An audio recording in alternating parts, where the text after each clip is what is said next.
All right, so we're looking at some unique entertainment. We got Brendan Schaub returns to stand-up comedy and bombs. Now, I had seen some posts about this. I had seen Brendan Schaub in a suit with his blonde hair, just didn't know what it was for. Let's see what we got. I idolize. And I'm not Tony Hinchcliffe, so I'm not a roaster by nature. I can do my thing, but so I said, here's the thing: on a 2-day notice, like when you see even Tony, or when you see Nikki Glazer, I mean the best of the best roasting, they have a whole team, man, and they're week of preparations. They have writers, like a whole. I have to give him credit. Brendan isn't lying. Okay? These guys pat themselves on the back so hard for their appearances on these roasts, but every single one of you have writers. Every single one of you. Tony Hinchcliffe, Nikki Glazer, they have guys like Zach Amico, Mike Lawrence, like people that wouldn't look great on mainstream TV writing the jokes, okay? They're certainly not doing it by themselves. In fact, a lot of the regulars that come on Kill Tony have help writing their sets for Kill Tony. Let that one sink in. Whole team, man. So I said, listen, typically how this works, and they wanted me to do like 10, 15 minutes. I said, no one's going to do 15 minutes of straight up roasting. Like, I'm just going to go through and zing everybody in the crowd. They said, no, we know that. We want like your hot take on boxing and the state of boxing. And then if you can fit in some of the roasts or some of the, kind of zingers at them, do that. I said, all right, I like that. Because I'm definitely opinionated, especially when it comes to certain things. I said, I'm down for that. I'll say this. What I'm just reading from Brendan even speaking on this is that he happened to enjoy himself, man. You can see it on him. He actually is okay talking about this. There's no like holding back because he's going to be mocked for it or whatever, or in his head he knows it didn't actually go well. There's something about his posture, the way he's speaking, that makes me think that in his head he's like, no, that was probably as good as it could have went for me. And I like that. I'm not mad at that. I'm not one of these atypical, Brendan Schaub haters. I thought it was a little bit, I still do think it was insane that he ended up doing a special when he did, and how bad they are. Like, he should have just kept grinding.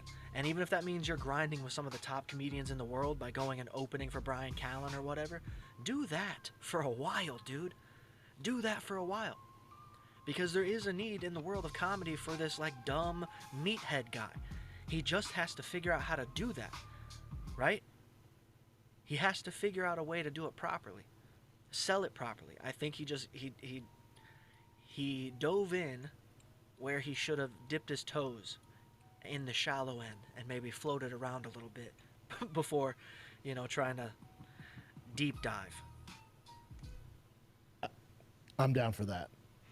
And so my anxiety was so high, though. It was so high. Because you're talking on the list, it was Usyk, Canelo, Terrence Crawford, Eddie Hearn, Steve Reno, who, if you... I have to say, I want to add this too, because that's what I do here at this channel.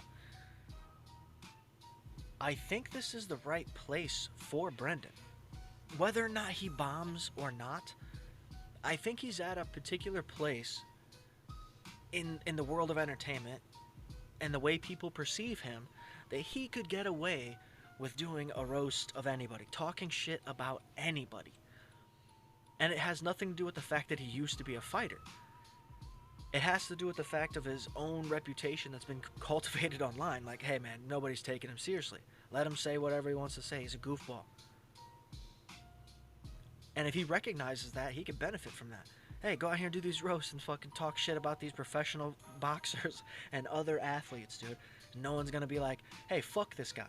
It's more like, oh, he's kind of, Brendan's been hitting the head a lot, guys. Take it easy. If you're in the box space, you guys know him. I mean, big names, dude. I mean, big, people I look up to. Yeah, you can see it. This man is so excited. He is so happy with what he did. Turkey Al-Sheikh, His Excellency, he was down to get Frank Warren, Tyson Fury, I should have brought the list for you guys. The boxing royalty. And I here, mean, like I said, these guys, professional fighters, letting Brendan talk shit about him is like, your little brother trying to pick on the older kids. It's like, yeah, yeah. Haha, Brendan, good one. You know what I mean? No matter what he says, that's kind of just how you take it. here's the thing, dude. I'm like, all right. So we're like going through a walkthrough, and it's in this room. It's not that big, maybe 100 people, 120 of just the movers and shakers in boxing, dude. And so there's like round tables, and then there's one long table. And at that long table is Tricky Al Sheik's here, and then it's Usyk, Canelo, Terrence Crawford, Eddie Hearn, Frank. Here's something I find funny. Is there's definitely a channel out here that will pick apart the fact that he is saying that guy's whatever Al Sheik, he's saying that super fast because he knows he's not saying it correctly. He's just burning through it. Everybody's done that though. Everybody's done that. But at a certain point, I would have to stop myself and be like, how do you actually say it? I want to say it phonetically. Let's get there. I'm struggling. You know what I mean? Rather than him just barreling through it constantly, no matter what the word is. It's like, well, whatever. Frank Warren, Fury's team, like all the big boys, man. And they're just, it's like the fucking Avengers of boxing is at this table right in front of me, and that's who they want me going after. All right, I don't want to get too deep into him actually performing here because this is already great. I'm already excited about this. I think this is a place that Brendan belongs. I think you get Brendan on the next roast on OnlyFans, right? Hit up Whitney Cummings, tell her that you're ready to do some fucking roast, man. And I don't even care if people write the jokes for you, Brendan. I think there's something here that works in comedy. If somebody's writing Brendan Schaub's roast jokes and he goes up and performs, he goes and performs after Amy Schumer, like, dude, there's something here. We got a star in the roast game, okay? Because no matter what the jokes were, I'm sure they were dog shit, right? But him saying that he could sit down and put together roast jokes by himself without help, get him on the next roast, dude. Get him writing at least, right? That's where all the big dogs started. All right, the Tony Hinchcliffes, the David Lucases, man. They're out here killing the game because of how well they did on the roast, man.